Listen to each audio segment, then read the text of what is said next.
At the Kitchen Table with Soraida and Friends is proudly sponsored by Classic Homes. We make it better than new with the classic touch. You got too many cooks living in the kitchen. You don't know what you've been missing. Welcome to At the Kitchen Table with Soraida and Friends. I'm super excited about this episode, all episodes. Two amazing men at the kitchen table with me, and I'd love for them to each introduce themselves. Want to go first or me? No, you go ahead. All right, I'll You're go younger. first. Well, I'm James Hutches, and I'm a aviation educator here in Salem and out at the airport, and also member of the Fly Salem Foundation. So we're trying to, help out the airport, just promote the Salem airport in lots of different ways. And let's see, all kinds of other things on there. Do help my kids with 4-H. My wife's an amazing leader as far as that, and got 2 kids that are in the schools around here. And I don't know.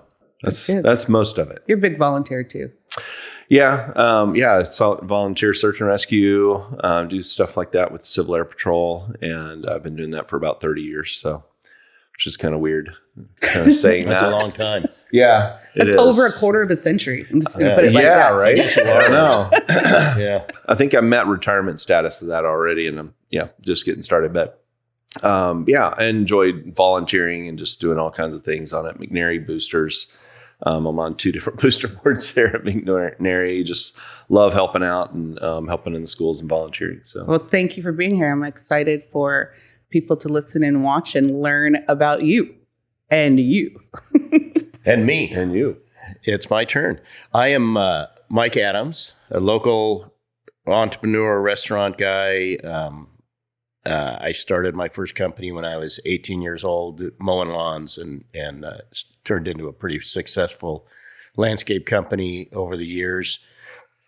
Sold that and decided I wanted to get in the restaurant business. So Kevin Cameron was a hero and a really good friend of mine, and he brought me into his chain of restaurants. And so I did that for a few years before I opened the first Adams Rib. But I started before that doing food trucks, early 90s or late 90s food trucks. And then I've got 3 children. They're all grown, and they actually all run most of the restaurants, or all of them really, that we own as a family. And then I've been married to my wife for going on 42 years now. It's amazing. Yeah, we were young. We were young. I was when we got married, I think I was 21 and she was 18. So yeah, I robbed the cradle. That's the joke.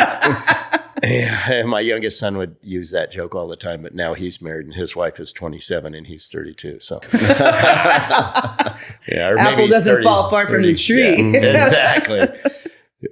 Anyway, so yeah, I volunteer. I've served on many boards over the last 30 or more years. Most of them are child related. In other words, things that help children.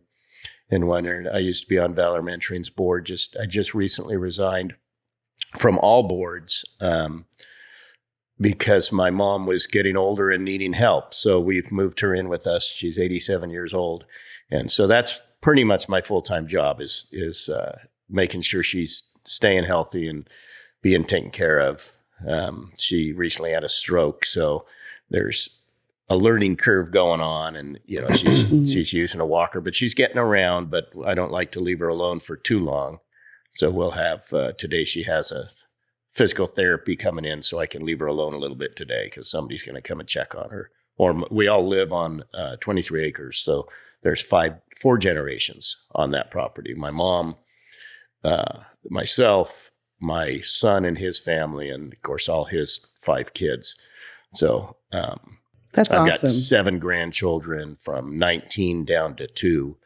And it's That's a lot wonderful. of birthdays to keep track of. Oh, yeah. When my son's got 5 of them, and there's 2 of them in the same month. Yeah. Mm-hmm. That's a lot. Yeah. Well, you have a huge heart, and I can confidently say that anyone that's met either one of you know what a big heart you have. And anyone that says differently, I would wholeheartedly challenge. Well, thank you. I would just say get to know them. Yeah. Because they're pretty darn amazing. So, James, let's dive in. Anyone that doesn't know about, is it the drone? What do they call that program for C-Tech? The drone? C-Tech Aviation. C-Tech Aviation. Go tour it. It's amazing. Can you say a little bit for any parents that are watching that tell them exactly what that program offers and how you apply for it? Yeah. So this all kind of stemmed from career technical education, right? So in Salem Kaiser, there was a partnership between basically the Salem Chamber, private business here in town, and the school district. And they came together and they a group purchased a building, 150,000 square foot building over on Portland Road called that used to be Reynolds Manufacturing, I believe. And they renovated it into a classroom space, which is huge. And I got introduced to it when I was in the chamber. We went to a greeters out there for that. And then I just loved it when I came in, because kids would come up and shake your hand and like, hi, here's my resume. You know, where am I? What is this crazy place here, right? Where'd these kids come from? These kids are sharp. Who's raising these kids? Yeah, I know. And they're super sharp. And I was like, wow, that is really cool. Because I've actually gone in, I was in my previous business before this, I was a financial advisor in insurance. And so I went out and actually taught. I love teaching. That's kind of my background. It's what my degree was in. And so I loved getting a chance to kind of go into the classroom and just teach kids. And I really thought financial literacy was a big deal for that. And so they're like, hey, we need that. And can you come in and teach some classes? So I taught in the auto body program and cosmetology, and I'd come in and teach a module on like banking or credit or risk management, which is insurance. And so I'd talk about those things. And I went to different schools all around, and kids were not checked in. Like it was kind of crazy. And so when I came to C-Tech, it was a breath of fresh air, because you go in and you're just like, wow, they're a really high caliber. They have professional skills. And it was just different. And so I was like, wow, I love this. Right. So I just wanted to be involved. That kind of morphed into going and helping the drone program that was there before. Oh, yeah. I would see you when I was volunteering for the hospitality, the culinary program. Yeah, we'd run into each other there. And so I would come in and teach aviation weather, sectional charts, different things that were kind of my specialty. And I taught it through like the Civil Air Patrol kind of lens. And I loved that more than going to my other job, right? My wife kind of joked. She's like, why don't you go and teach out there? I was like, oh, well, only if they had an aviation program. Well, sure enough, 2 years later, I was at one of the industry involvement meetings there, and they're like, hey, by the way, we're changing this to a full aviation program. And I'm like, I fell off my chair and picked myself back up and said, okay, well, I know what I'm going to do. And so I shut my business down and came out and taught for that. So anyway, and it's awesome. So we bought a hangar out at the Salem airport, converted that into a classroom space or a school. And so anyway, so now we have a spot where we have a full operating hangar. We got a donation of some airplanes, kind of worked some magic on that. And it's amazing. So we have kids come in from all the area high schools. We bus them in, and they're juniors and seniors. And they apply the year before. They have to apply as a sophomore. Yep. And so they come in and they get to pick which track that they want to go into. And so we have 67 new students coming in this year. Wow. As juniors. And then we'll have a really good retention of the juniors that were here last year and coming in as seniors. And so what's really cool about it is that it's a very unique program in amongst the ones that are out there, because we have so many different facets of it, right? So we have piloting, we have aviation maintenance, and then we have drones. So we have those pieces, and we're kind of morphing drones a little bit. We have, work in some engineering, so aerospace engineering type stuff, maybe some avionics type stuff, because we do have Garmin on field as well. That's at the Salem airport as well, and they're a great partner with us too. And so they get an exposure to all three of those things. And then after that, when they become seniors, then they get to choose an emphasis. And then they're like, okay, hey, I want to be a pilot. I want to be a maintenance, or they can double major, as we kind of call it. And they're like, hey, I want to learn some piloting and I want to learn some maintenance, which I think is a good thing. Oh yeah, to have both those combined. Yeah, if you know how to work on your airplane. And in fact, we have one student that wants to be a missionary pilot, and he actually is going to a special school where he has to get his maintenance license and his full pilot's license. So because he might get stuck in the middle of the jungle or somewhere, so he needs to be able to repair the airplane. CTEC is such a great investment. Oh yeah. Best thing we could have done for this. I was just talking with a guy the other day, and he tried to bring in you mentioned the finance part, and he tried to bring that to Salem Kaiser and got shot down a few years ago on the school board. And they just said, well, there's just nowhere to put it into the classroom. And he's like, it's free. They're going to put this program together for us. So, it's great to have CTEC, but I wish we could do that in the classroom, because not everybody gets the opportunity. They have the opportunity to apply for it, but not everybody gets into CTEC. And so if they could put that into the classroom situation, and because you're coming at... It's a core skill that you need. Yeah, you need to know how to balance your checkbook. And that's actually coming this year, because the legislature passed a law that says that you must have financial literacy and civics education in the classrooms. Good. Like it's a requirement. Oh, they did? Yeah. Very so cool. we are actually already making some plans to work that in, all the whole state school boards will have to. Good. Yeah. And so. And I don't know all the details on that, but it's in there. And so one of the things that is unique about CTEC is we get to meld these together into a career field, right? And so for us, what that's going to look like is having students do financial plans on what does it look like when you leave here and go into your full pilot training, right? That costs $100,000 to go for your training to be an airline pilot.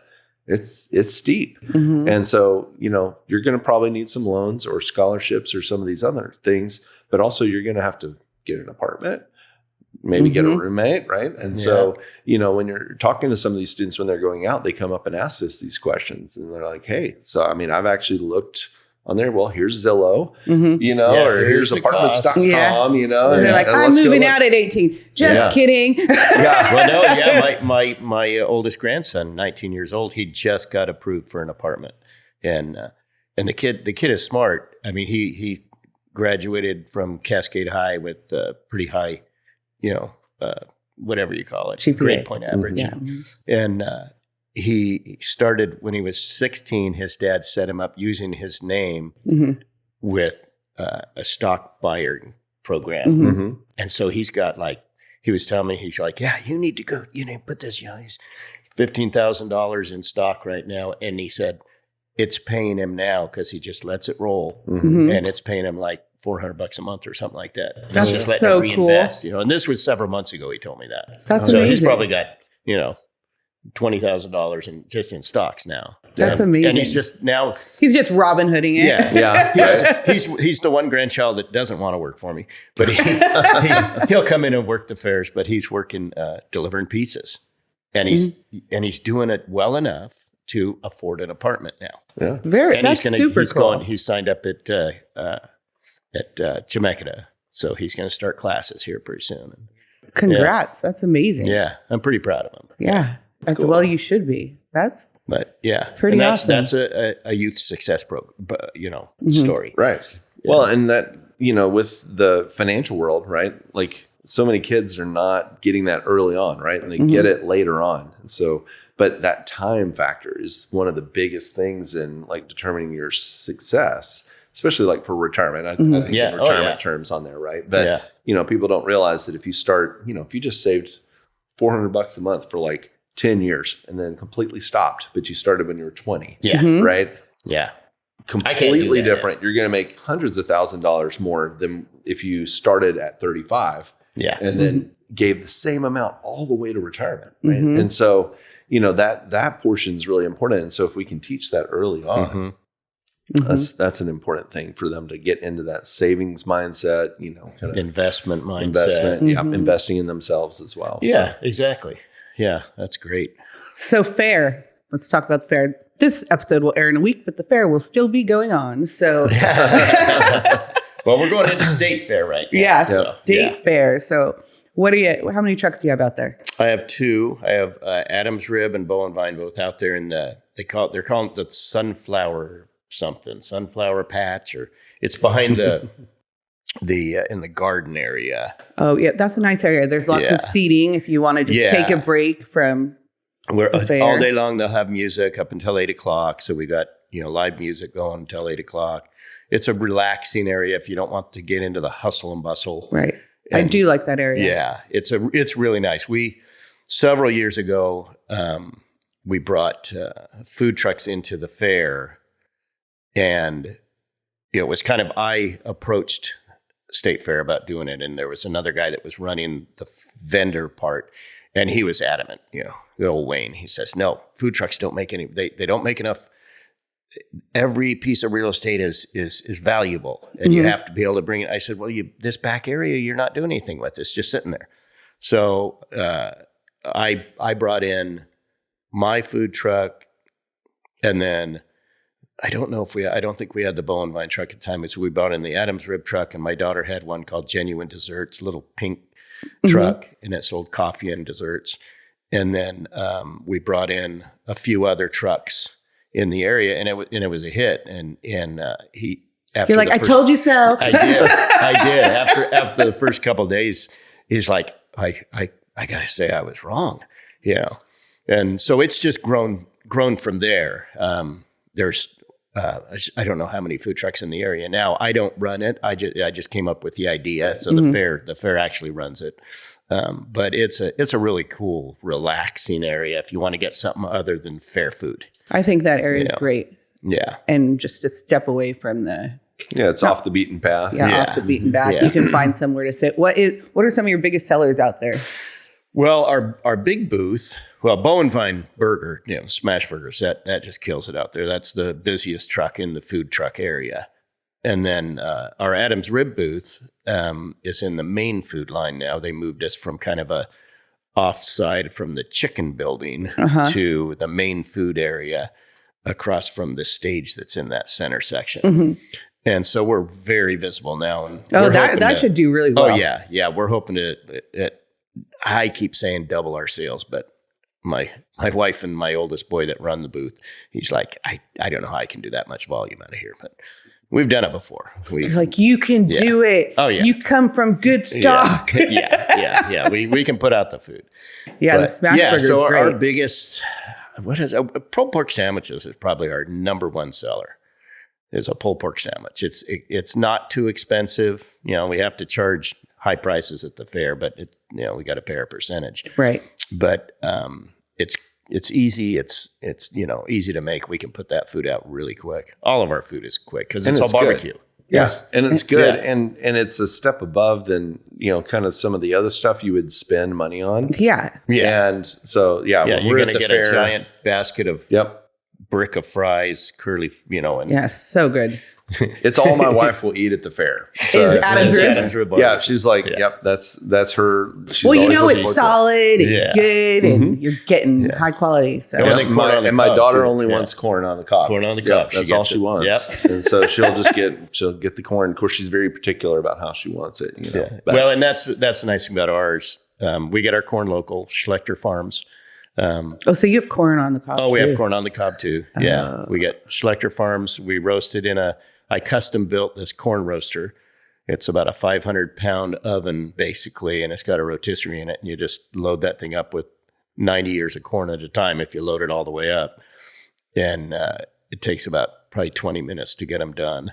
But we leave them in the husk. That's even better. Yeah, so it cooks in the husk, and then we just peel the husk back, and that's your handle. And you can ask for it with nothing on it. We generally, if you don't say plain, then we'll dip it in the butter and then hand it out to you. And then we have a little refrigerated unit outside in front of the booth. If you want to put Parmesan or whatever. Yeah, you put your cotija cheese or cotija cheese. Yeah, it's cotija.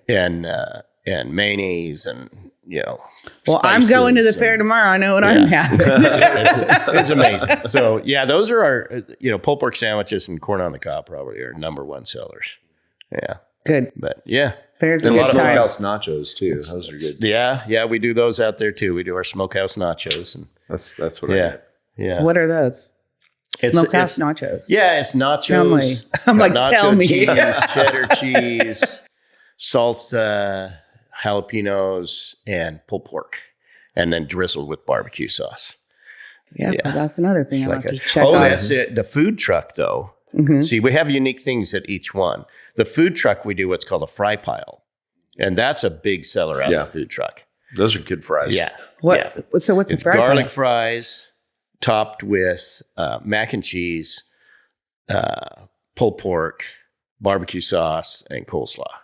That's genius. Yeah. Oh, yeah. It was It's- good. Yeah. And, We sell a ton of that out of the food. I bet that sounds like one of those things when people are walking around and you're like, what is that? And where yeah. did you get it? It's funny when you'll see somebody come up, they got something else in their mind, and they'll see something to get a fry pile, and then their head will turn like, Yes. Yeah. what's that? I want one of those. Yeah. And you'll hear them talking before, I'm going to get a pulled pork sandwich or a brisket sandwich. And then, what is that? I want one of those and a pulled pork sandwich.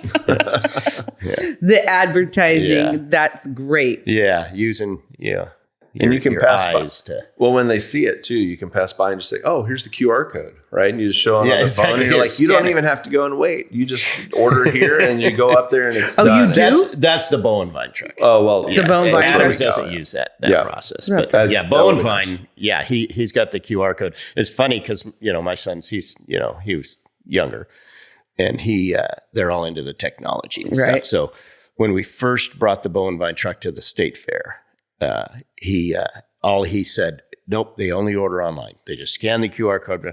He was losing his shirt the first couple days because people are like, my age, old people, QR code, what? I don't want to do that. And they'll walk on. And so they would come up, well, where's your menu? What do you have? And he's like, you just scan the QR code. Well, I don't want to do that. And so he learned after a couple of days. That he had And to do it the both next ways. day he brings out a menu board and he's got the register handheld in there taking orders, and he just killed it after that. But yeah, Yeah, all you- that technology. You have stuff. to kind of go back and forth. Are you two using AI?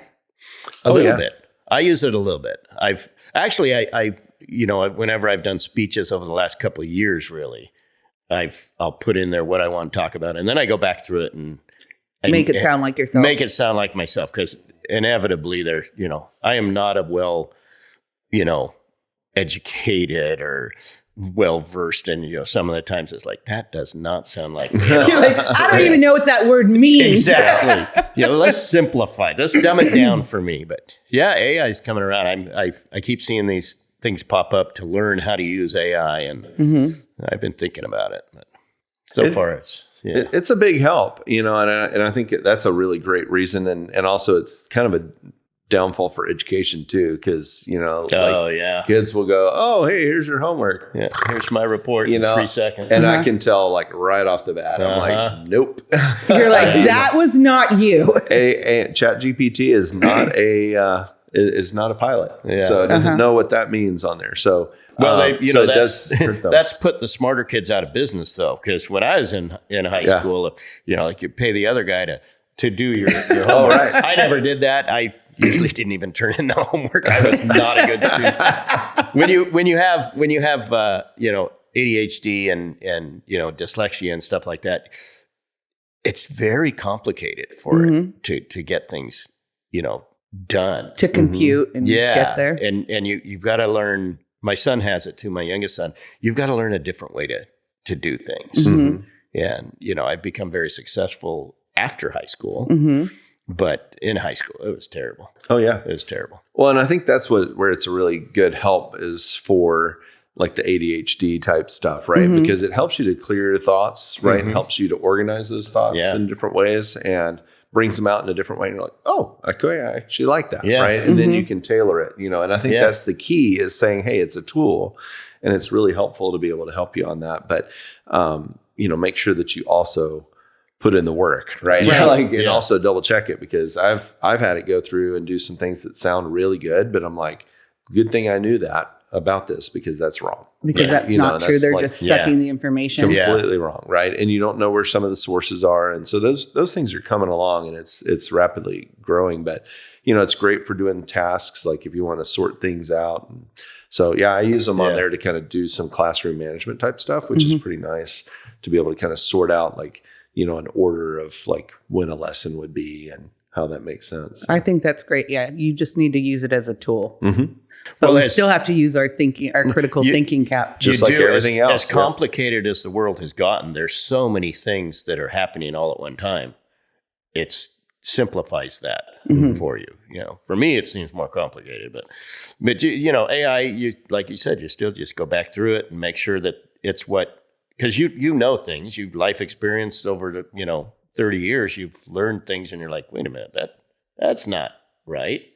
Yeah. So you go in there and that's cool. Well, and you would normally be doing that anyway. Yeah. Right? So like if you wrote a speech, right, you write something, or you write a presentation, or you'd have somebody else read it, go through it. Like, hey, read this and tell me what you think. Well, and exactly. And it's not too much different than just giving it to someone and having them proofread it for you. Yeah. It's just that it's a robot. So, there you go. Or it's an algorithm. It's kind of scary. Yes. AI is scary. Yeah. But you just got to learn, reread it. Don't copy and paste. Yep. Yeah. Right? Yeah. Be real. Be honest about it. Put it in your own words. It's fine to read other people's, work, but don't verbatim go in there and plagiarize. Just copy and paste. Yeah. Right. I'm going to copy and paste that there, and then I'm going to take this one and put it there. Yeah. What do you think, and this is as personal people, what's going really well in Salem Kaiser, and then what would you really like to see that is our number one maybe challenge as a community? To you. Oh, man. You have to think about that for a second. Well, I think and it kind of depends. It probably would be different, actually, now that I'm thinking about every day I wake up. So it could be if I'm driving and I see, homeless all over downtown, then that could be really on my top of mind. Or I see someone that's elderly and homeless and I think that's somebody's mom, that's somebody's grandma, and they're not getting out. So that weighs on me. Yeah. No, I was just thinking of that the other day. I was walking through downtown Salem, and I noticed it wasn't, because I had a restaurant down there, and the homeless, I didn't see as many of them in downtown Salem as I've seen in the past. So I don't know what they're doing, but they're doing something to, I don't know where they're, shuffling them over a different place, or, are the programs working? I don't know. You've got, the Arches, and you got Union Gospel Mission, and there is still camps, but in the actual downtown core, I didn't see as much, I think it's getting better. Yeah. And I saw across from like Center Street from the Safeway, I think there's a little area church that was in the park. lot. And, so there's still little pods inside there too. Yeah. Yeah, that's the I just saw that the other day. DJ's. DJ's program. Church in the Park. Yeah. Yeah. Yeah. I think that as a community, we're going in the right direction, but it took us a long time to get here. So it's going to take us a while to dig our way out. Well, yeah. And that, it goes all the way up to the state level. And when you have, you have programs that they can come here to the state from somewhere else and get into, and not get them off the street. You're just, giving them a handout. And that's, there's a handout and there's a hand up. And it's the classic story, give a man a fish or teach him how, and he can catch his own all day long. I 100% believe that. And that's where we have to focus is how do we get programs that'll teach them how to better themselves and how to get out of the situation. I love the Soaring Heights program. I love that, they teach them the financial, they have the mental, they have the drug testing. Yeah. So I really love that they're giving them the tools. Yeah. I mean, equipping them to be in society, and to thrive. Right. So I think that's the thing, but it really has to be the tools, because anything else is a Band-Aid. Just pure and simple. And so showing them ways that they can get out of that cycle right? Because it is a cycle. You see a lot of that on there. And so, equipping them to be able to get a job, learn professional skills, I think that's a big problem is we don't have a lot of professional skills these days either. So, well, or social. yeah, I mean, a lot of these social for sure. Yeah. If you can't function in society socially, giving them other skills is not going to do a whole lot for them if they can't socially interact with other people, And a lot of it is the mental issues. There's the drug part, there's the mental part. And if you don't combat both of those and give the attention and because a lot of times these people with mental issues will get into a situation where somebody gives them drugs. And now they've got this mental issue and they've compounded it with drugs. And, that's how do we get the drugs off the street? How do we get, these people with mental, whatever it is, into programs to help them, or some of them may need to be institutionalized. There's still a need for that. And unfortunately, if they don't have family to rely on, I knew there was the story of Phil, Adams Rib Smokehouse on State and 12th. We would have this guy come in probably 3 times a week, and he was long hair, unshaven, very hard to communicate because back in the day, the LSD and everything else affected his brain cells. And I sat down and talked to him one day, and he was really into rock and roll, and we're talking the classics, And he said his family lived in Staten, and I said, well, can we get a hold of him? Can we have? Oh no, I like being on the street. I just, he got Social Security benefits. It was disability benefits or something, because he wasn't that old. He was probably in his 40s. Oh wow! And but he was messed up, and we helped him. I took him over and got him a haircut and a shave one day, and God bless you. And we would originally try to give him food. He would pay. He got his turkey sandwich and a baked potato with 7 butters and 4 sour creams, and yeah, not the healthy. way it was intended to be, really. Right? But yeah, it was, and people would come in, I want to buy him and this is years ago. This is before the homeless explosion, and you can probably look it up still on our Facebook page, the story of Phil. But we tried to help him as much as we could, and he just didn't like living in an apartment. He wanted to be, free. But he had the mental problems, and it was.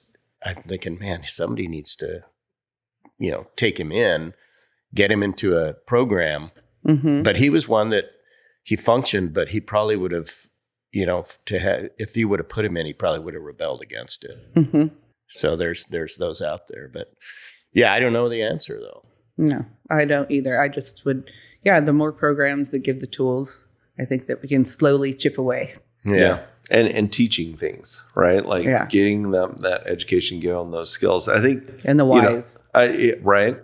And I love what you were saying about how, when we're talking about, there's different issues and they're compounding each other on it, and especially social issues, right? Well, what are we doing? Kids are constantly learning to be on this, right? And they'll socialize, and you see kids like talking to each other on their phones together, right? And so they're standing right next to each other. Yeah. And so we're compounding some of these social skills because they don't have those that we've kind of understood, and we didn't have that. So I look at there's just reels and stuff on Instagram that come up, and they're like, oh, back in my day, back in the 80s and 90s when I was in high school, and we're like Breakfast Club, right?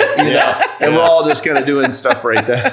You're like, be home by 10, and they don't know where you're at. If mom didn't come and pick you up at practice, you got on the payphone and you called collect, right? Put your quarter in. Say your name, and you're like, come pick me up at school. Exactly.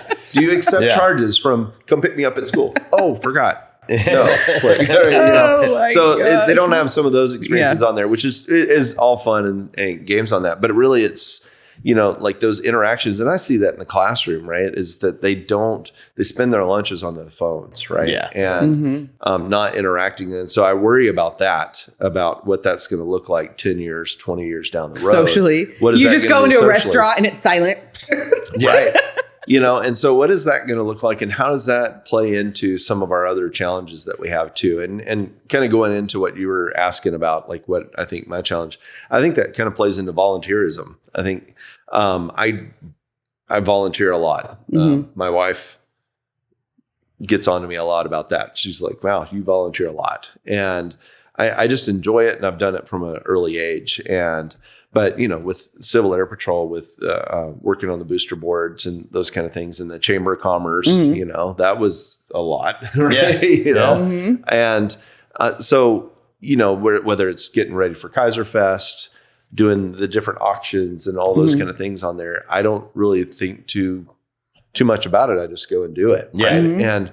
But kids aren't learning that, right? And also just like folks that are in that age that should be kind of doing that. You look at some of the school boards, not school board, but like in different schools around here, the PTA, right?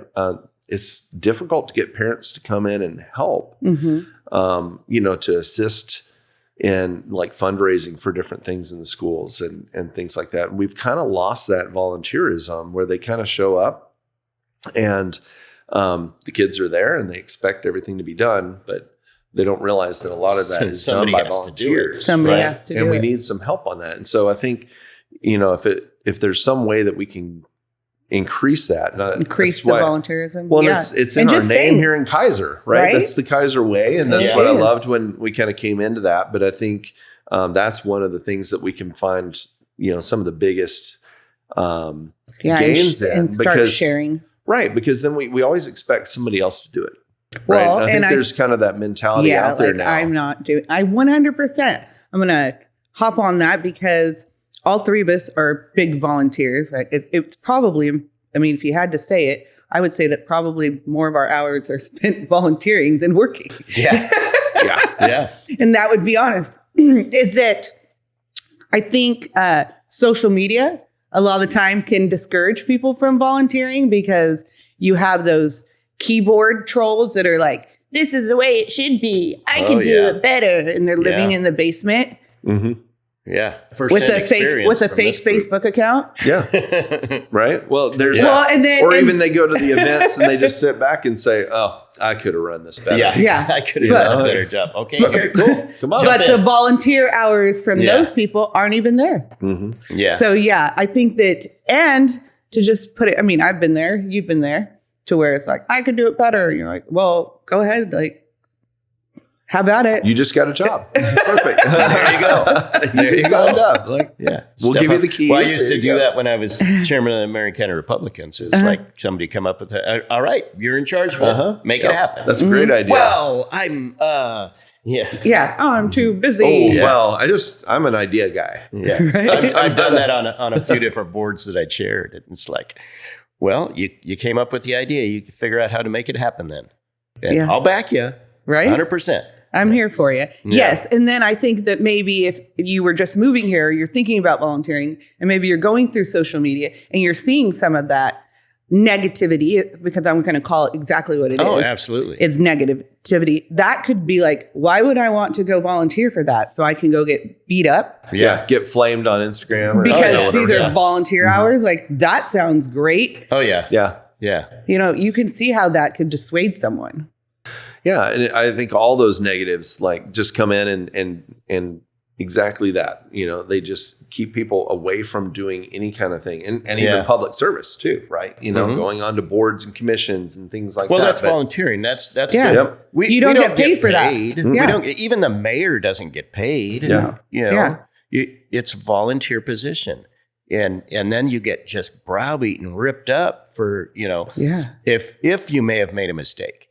And you're just, and really, you're when only I human. can walk on water, I'll expect other people to. And I don't think anybody can walk on water. There's, and going into these volunteer positions, there's usually no training. I mean, you're going in with your knowledge of your experience over the years, and you think you're doing it all right, and then something comes up, and oops, I maybe I should have recused myself in this situation, but Right. when you have the expertise, that's the problem. When you have the expertise in certain areas and then you're not allowed to use it. Yep. And it's like, wait a minute, why am I even doing this? Yeah. And it really is our community is fantastic. It's the one percenters. It is. Yeah. It's You the always see same- the same names. It's the same names. It's Yeah. the same one percenters. Yeah.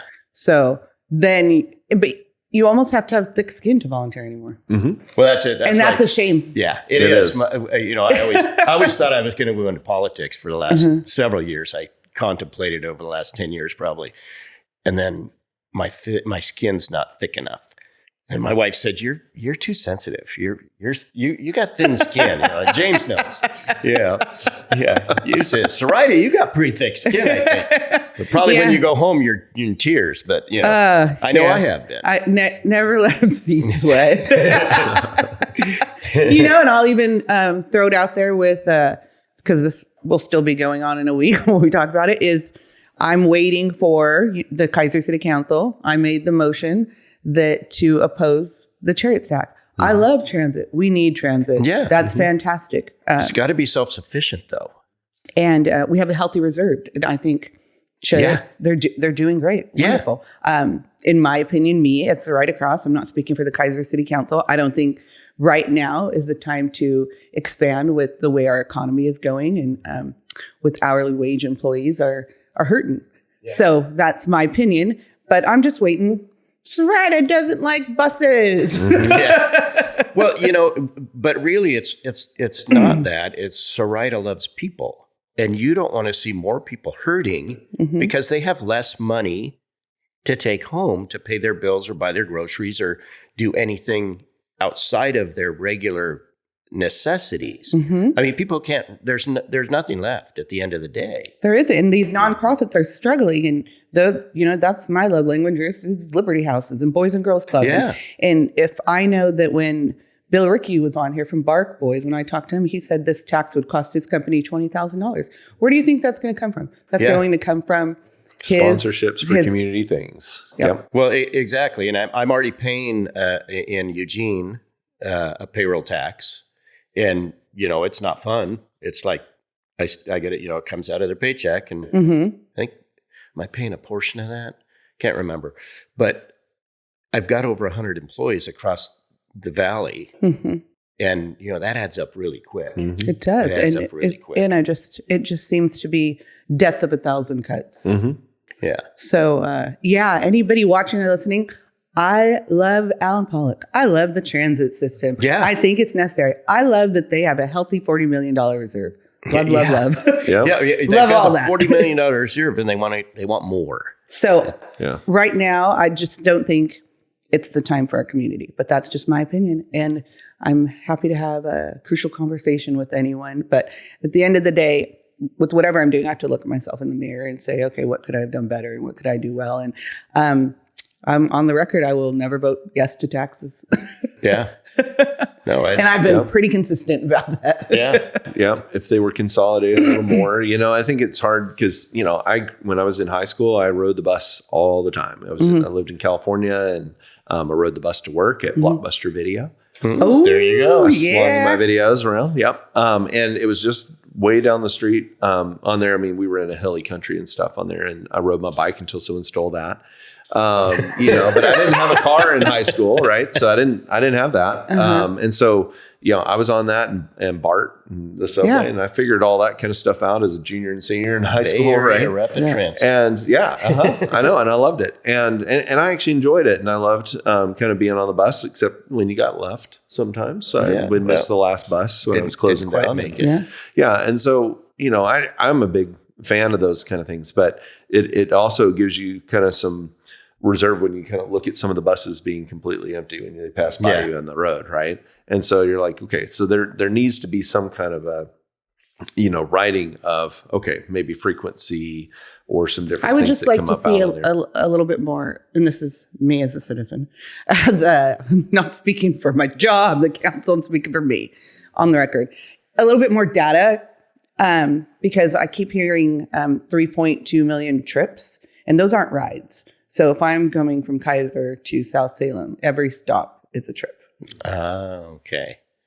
So I would just like to see a little bit more, like how many riders, like how many different riders. Yeah, like, how many actual riders they have. And, with a $40 million reserve, how do they have that? I mean, they're getting grants and... Well, I know that half of it they have to spend on buses. I mean, I listened to them speak yesterday at Government Affairs Committee, so we'll find the video. I do not have a record in my head, but from the get-go, there's two different silos on how they can spend it. But if this transportation package goes through, when I asked the question, it looks about an extra $8 million that they would get. So, and really the fact that I just think that any fees or taxes should go to a vote of the people. And I feel that very, very strongly. So and it shouldn't forget that. I mean, city council has to make some buses, rules, right? But they aren't elected officials. No, yeah. the whole transit board get paid now, or they're appointed? They are governor appointed. Some of them get a stipend if they qualify for it. And last year, $18,950 was giving out in stipends to that board to make up for time spent on doing the work. But what now? I'm a business guy. Okay. And if I've got a 60-passenger bus going with 3 people in it, why can't I cut that down to a 24-passenger bus? I still have room to expand. And, I don't know the answer to those questions. I think anybody watching, listening should go on Chariots. They will be having some town halls and, ask the questions, and don't assume whether it be this podcast or a Facebook post, do your homework. Yeah. I think that's with everything. Right? You need to do your homework and figure out what's the benefit on those, right? Right. Yeah. Yep. But to end that part of the podcast, I'm in favor. I like transit. Yep. I mean, I like airplanes more than buses, but, so that's a little different. Yeah, you'd be in favor of the jetpacks moving. Well, maybe that might be a little crazy. Or the drones that are big enough to carry, There are those too. Yeah. So you both work with the teenage, the up and comings with new jobs. What is some advice you would give them about getting noticed at work? Ooh, yeah. Do the job. Start by doing the job at asking how you're doing, or just do more than what just is required in that. You'll walk in, restaurant, Soraida, if there's time to lean, there's time to clean. It's the classic, why is there not a towel in your hand when I see a mess on the counter and you're standing leaning against the counter talking to somebody else, or you're on your phone? And it's like, time to lean, time to clean. If I walk in... I used to say, are you holding that counter up right now? Yeah, I did the same thing, yeah. I'm like, oh, I didn't know the counter was going to fall over. Yep. But no, I've used that same line. And it's like, if for young people going in, do over and above. When in my places, everybody there's some dishwashers, but usually they share that job. And so when you ask them, hey, there's some dishes, why don't you go jump back on dishes? And they look at you like, I don't do dishes. I wasn't hired to do dishes. Well, you actually were hired to do everything. So maybe you could get on the dishes now, because that's the job I have for you right now. But yeah, jump in there and don't wait to be asked to do something, or ask, hey, can I do this? Be proactive. Just be proactive. Yeah. Just for young people coming in and dress appropriately. Dress for the job that you want. Exactly. Right? Now, if you show up with a suit to a restaurant, maybe a little different. Yeah, you're a little overdressed. Getting the barbecue stains out might be a little hard. Exactly. Right. But I think that's exactly what I would have said is really just give 100% when you do something, right? Go in there and give that 100%. Go in there and you almost have to kind of, especially in hospitality, right? Yeah. You almost have to kind of come out of yourself a little bit, right? And be a little bit more social than you would normally be, right? So come up and say, hey, how are you doing this morning, right? When someone comes in, instead of like, hey, how's it going? Yeah. What you need? Right? Energy. Show the energy. Yeah. When I used to work at Best Buy, when I worked for down at the Eugene Airport a long time ago, and one of the things they taught us is to, you had a 10-foot rule, right? So if you were within 10 feet of a customer, you would go up and talk to them. And I'm like, oh, what? Are you kidding? A stranger? They're scary. They're so scary. But I can tell you what, like when you do that, you have some of the best conversations. Mm-hmm. You go up and you actually let them know that you're interested to help. You don't have to be like, hey, Right. a pushy salesman, right? It's not trying to be that. In fact, they actually made us tell us this whole non-commissioned statement. Hey, I just want to let you know I'm not on commission, right? And you're like, okay, cool, like that. And people are like, what is commission? I don't know, but I just want a computer.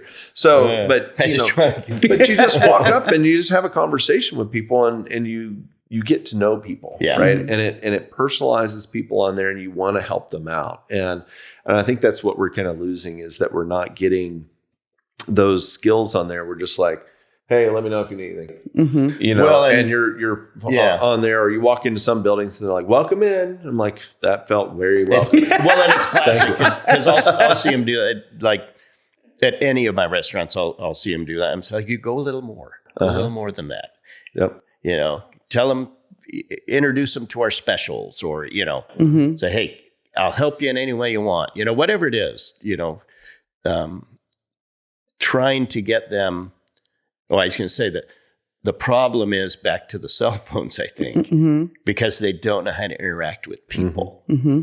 And so you've got, and it's I think since COVID that I've noticed it more than anything, that trying to teach them to interact, we had a total shift when that happened, and trying to get them to get back to the interaction with real people is really tough. Yeah. And we're having to take these kids and actually teach them skills that they should already know. Mm-hmm. Or to teach them to say, and I know like restaurants are dealing with that younger generation, is this person didn't do that.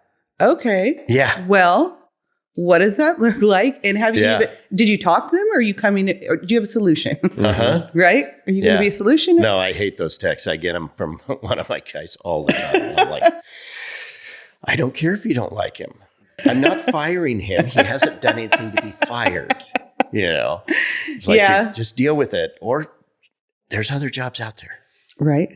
Yeah. Just to keep, because I think we can see some of that negativity. And think of us, we're on a limited amount of social media compared to what that age group is. They probably have tons of feed. And you see a lot of negativity that can just, instead of that what's going well mindset, you're having that, this sucks.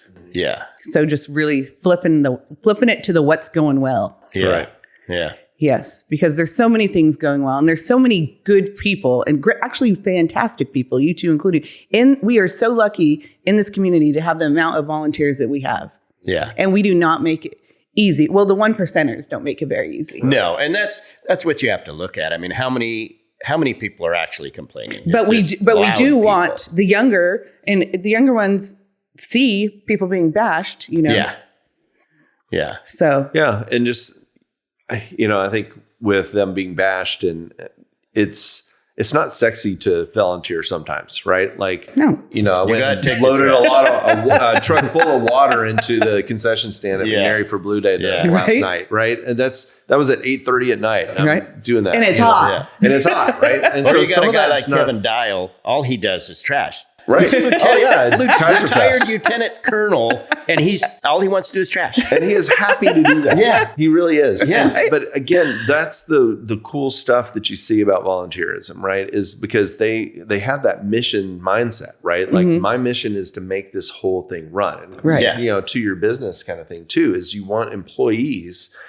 if I gave advice to kids, is like, be an employee that furthers the business and believes in that business. If you don't believe in it, don't go work there. Yeah. Right. Do something that you can contribute, and you can come home each day and say, hey, I made something better there. Right. Yeah. Or I helped out with what that is. And you have to understand that it's not about you. Mm-mm. Get out of this whole me thought, right? It's about the mission. It's about, what the goal is, of, whether it's you're volunteering on a board, it's making sure the event goes off right. And if that means you have to wash dishes that night, in your tux, then you're washing dishes in tux because it saves saves that. We've done that at auctions. Right. Or auctions. It's Kaiser. not fun. We have everything everywhere. You're like, oh my God, this has to be all auction baskets that are pretty. And there's just stuff everywhere. Right. But it's also fun because it is time fun. because you build really great bonds with the people that you volunteer with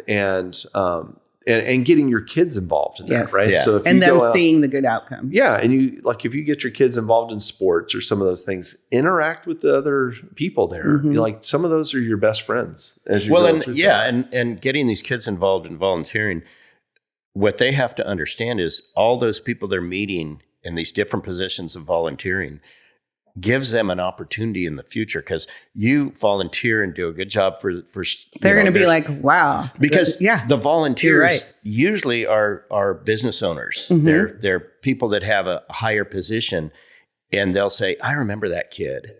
I want to give him a chance. You don't have to look at, I don't want to do this for a living or that. Look at, and it may sound self-serving, but you're doing something good and it's going to give you an opportunity later in life. Yeah. It's networking. Yes, it is. You're learning how to. to network, to go in a room and to introduce yourself. I can't tell you how many times because we go on field trips with our program, and I went over it, and there was one of my students asked really great questions right on there, and I had that business owner come over and say, "I want that kid to work for me." Yeah. So how can I get in touch with that kid? And I was like, I will have him call you. Yeah. Because he's like, I want that person working for me. Right. And you don't get those opportunities if you're at home. Right. Yeah. And playing video games. Those kind of things. Right. I mean, it used to be video games. It's, you end up in your parents' basement playing video games. But those are those opportunities that you get out there and people know that you're a hustler, right? Not a hustler, but like you hustle.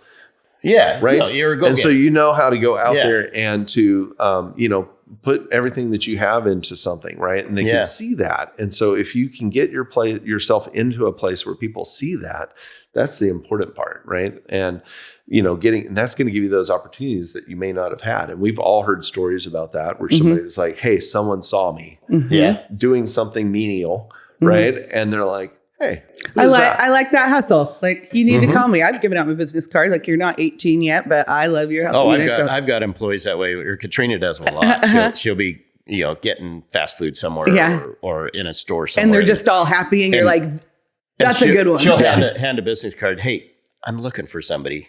If you want another job, or if you want to change jobs, I don't want to take you from somebody else. But if you're looking to improve or go higher up, then."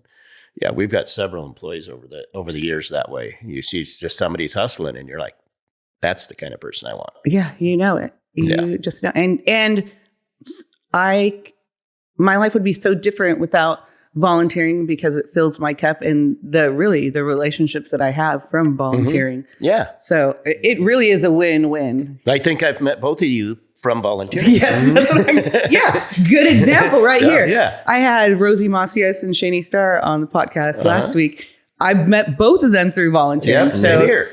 So I mean, it's just, it really changes your life. Yeah. And you get that sense of accomplishment when you get home.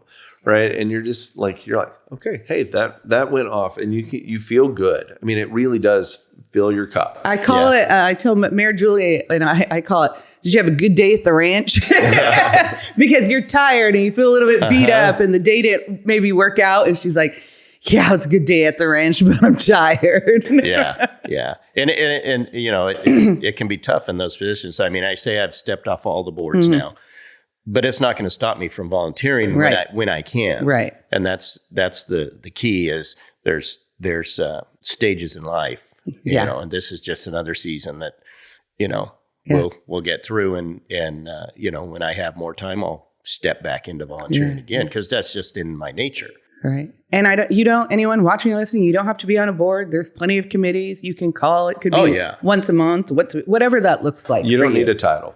Well, and, especially Kaiser. I don't live in Kaiser. I actually live closer to Almsville, but I love coming to Kaiser because it's so volunteer oriented.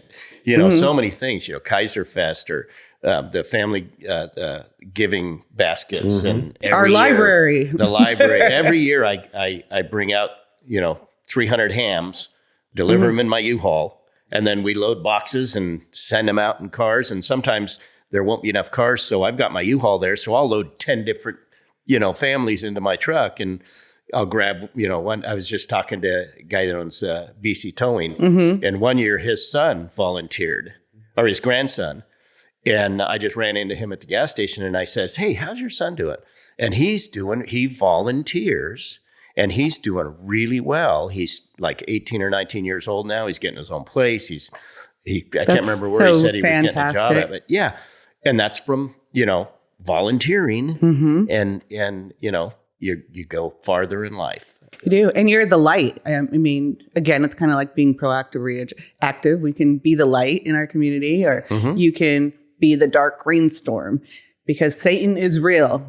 Oh, yeah. And that's when they're just trying to, block the light. But keep being the light. Yeah, and it makes our community great, right? Like, it's not something that the city council is going to approve, or the mayor, or our taxpayer funds on that.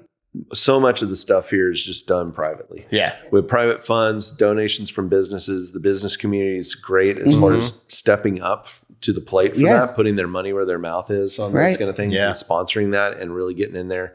I think a great example is also the livestock auction, right, at the fair. I love the 4-H kids. Yeah. I mean, that's the heart and soul of the fair, I'll just say, right? It is. I love talking to those kids. But I tell you that the livestock auction, I was really involved this year in that, and I got to be one of the ring guys. Oh, right? fun! Hey, it was fun watching him.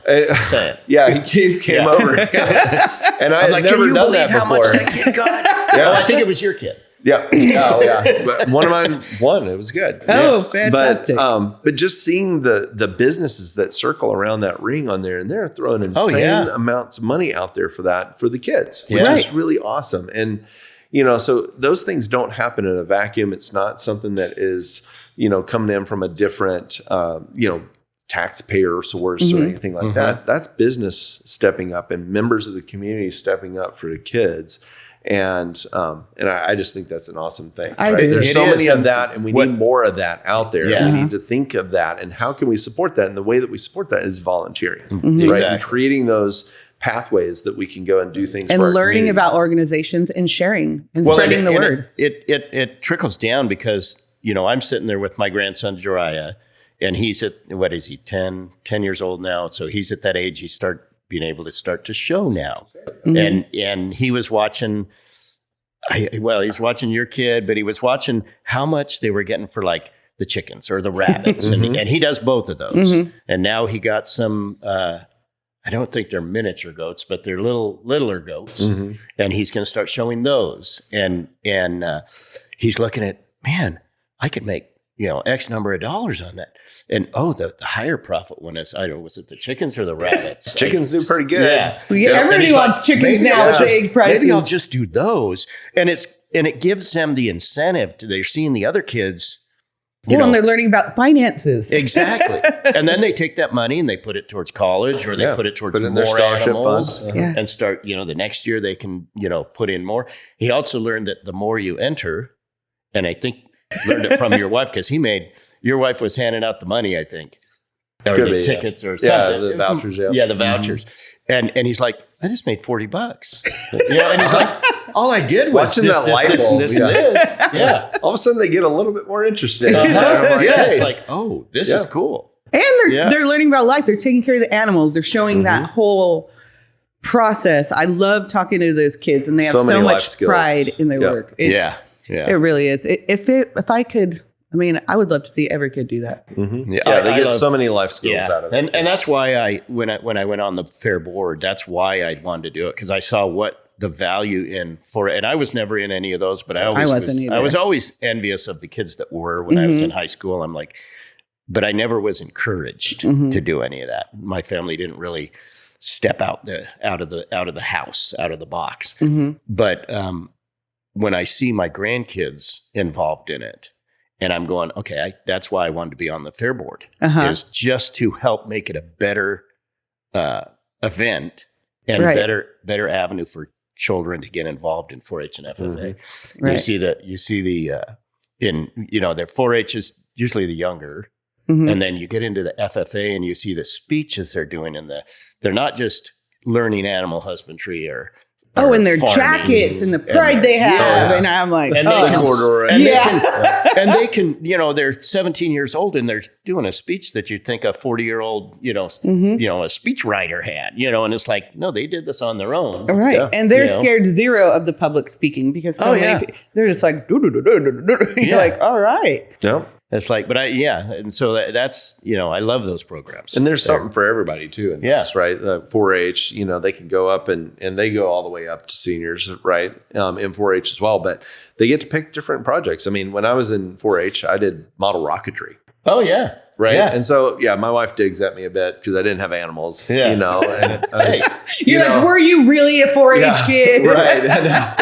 But hey, I was in 4-H and it worked out, so she married me, which was okay. That was actually one of the first questions when we got in here. She's like, "Were you in 4-H?" I was like, "Yeah." She's like, "Okay, cool. Yeah, we can get married." And then later she found out, she was, wait a minute. Yeah, model rocketry. Then she's like, "How good are you at chicken math?" I'll learn rabbits. What do you mean by that? I did not know that. So. Well, I just love you do rabbits and you'll say, "Oh, we had so many litter," and and you'll be talking about the little baby rabbits. And, yeah, and they're super cute and it's fun, and just seeing the kids that, like, when they're excited to be able to take care of them. And they're taking care of them. I mean, Of course, the babies are cute. Yeah. So, oh my gosh, I love it. Okay, so what is something? 2 more questions. What is something that keeps you up at night continually? Or do you just go to sleep? Oh, I'm usually pretty exhausted, so I go to sleep. Or there's not something consistent that keeps you up at night. Kind of head out, man. Or does it change?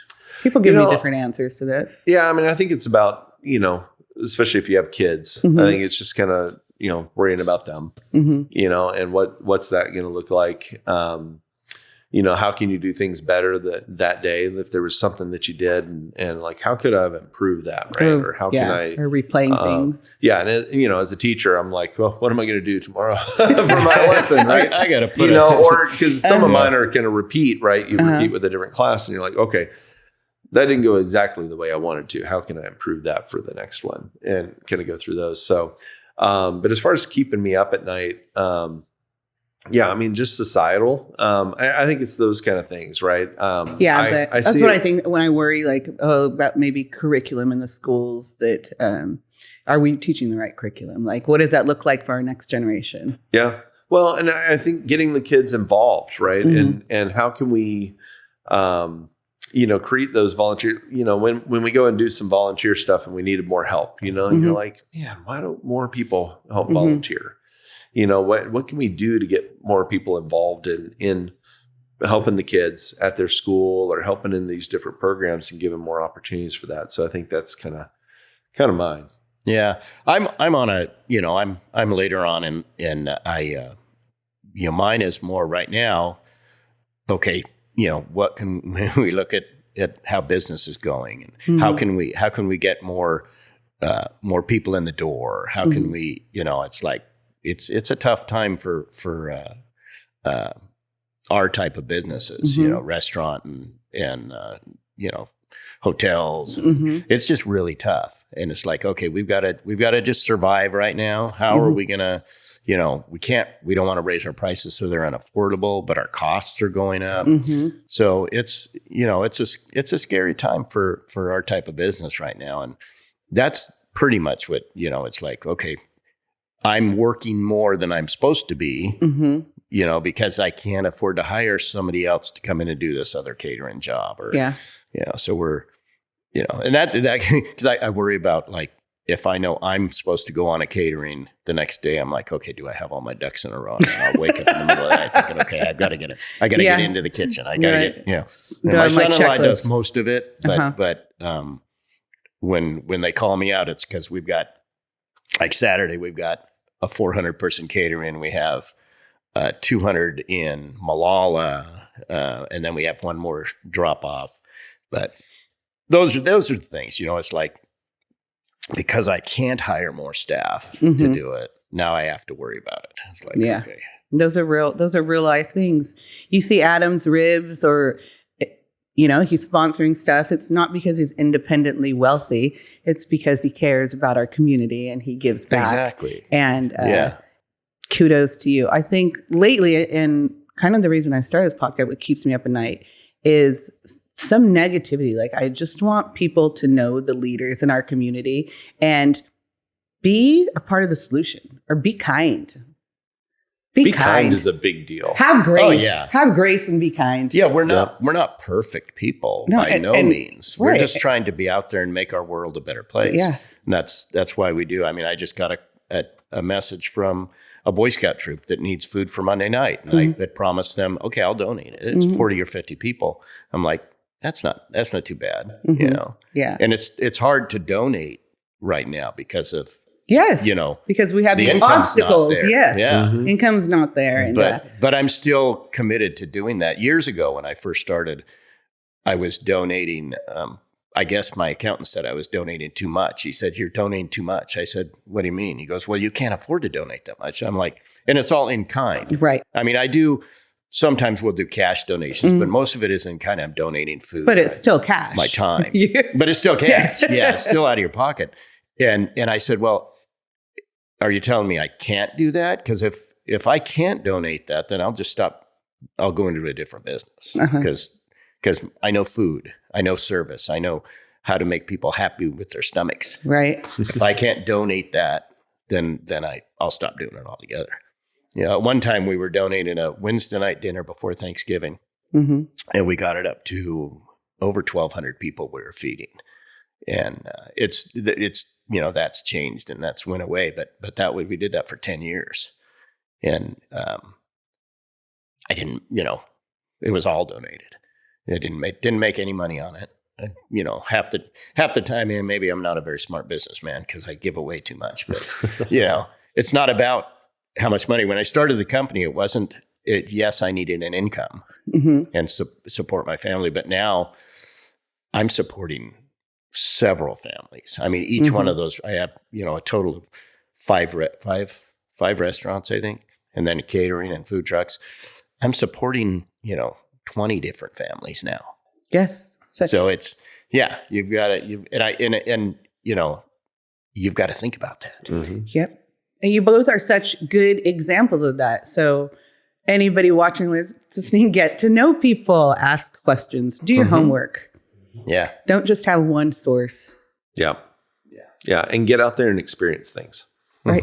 Yeah. Don't just base it on what people say, because you never know that person. Right. Yeah. And if you're looking at a negative Facebook post or something like that, and you're not going to go out there and do your own homework, if you're just staying home and you're on the computer looking at these things, you're part of the problem. Mm-hmm. Get out there and find a volunteer group to be a part of. There's so many. For everything. There is. You could volunteer. I think when I've stuffed envelopes for Liberty House, you don't even have to talk to anyone if you don't want to. Yeah, just go in and see what all these different nonprofit groups are doing, and be a part of it, and you'll see why we do it.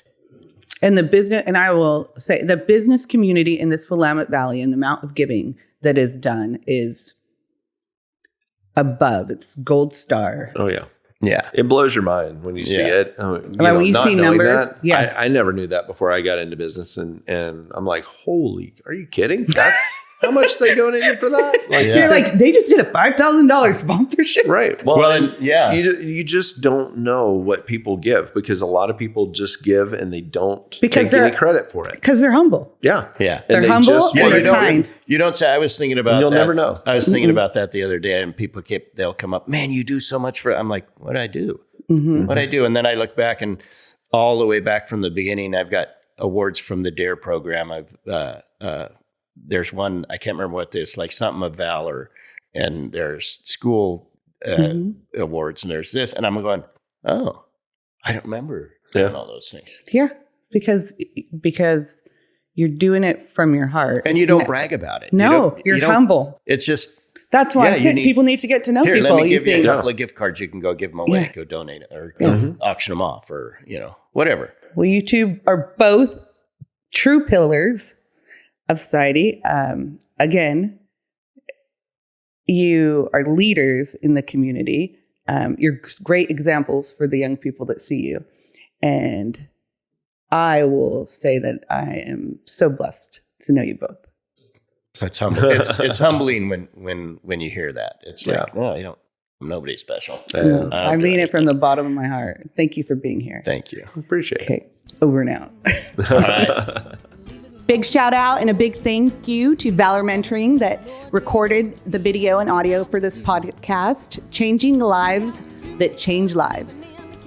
And thank you to Remodeling by Classic Homes for sponsoring this podcast. Thank you so much for joining us at the kitchen table with Soraida and friends. Please follow us on social media. You can find this podcast on Apple, Spotify, and wherever you listen to your podcasts.